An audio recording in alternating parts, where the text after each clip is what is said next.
Hip flexor wall stretch. Get yourself a wall or a bench or a couch or something like that to put your foot on. You're going to put one knee down on the ground, can use a pad, and then pushing yourself back and leaning back so you feel that stretch up the top of your quad or in your hip flexors ideally.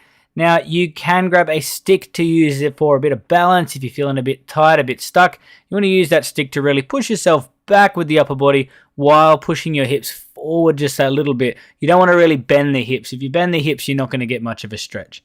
Moving on to the pancake hold, spread the legs as wide as you can and you're going to lean forward and try and relax. Now, when you relax like this, we want to be feeling this up in the groin and the adductor muscles. You can put your hands out a little bit wider to push your feet out slightly. Don't force it. This should be pretty relaxed. You shouldn't be really trying to reef it or go too far. Arms out and just relaxing down with your forearms on the ground is a good option if that's something you're comfortable with.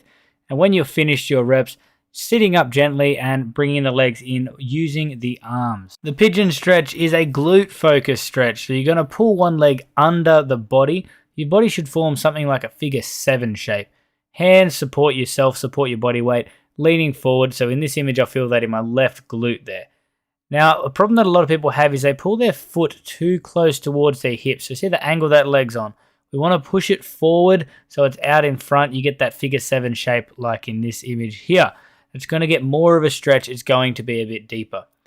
Something else that you can consider doing is changing your hand position. Some people find the hands out in certain positions like the side or in front to be more beneficial and get a deeper stretch. You can also change where you actually angle your torso, angling it to the right, down the middle, or even to the left. Changing the position, it's different for most people. Sometimes you'll find that you're really tight in one area, sometimes you'll find you're pretty relaxed in another. Focus on the areas that are pretty tight is generally what I'd recommend. Moving on to the decline calf stretch. You can do this on any step. Basically any surface you can prop your foot up. You can let that heel hang down. You want to put most of your body weight on that leg, which is pretty relaxed. Play around with what works best for you in terms of the other leg and how you're angling your body. Just getting a nice stretch down the back of that calf all the way through the muscle belly. So that was the hip flexor, the pancake, the pigeon stretch, and the decline calf stretch.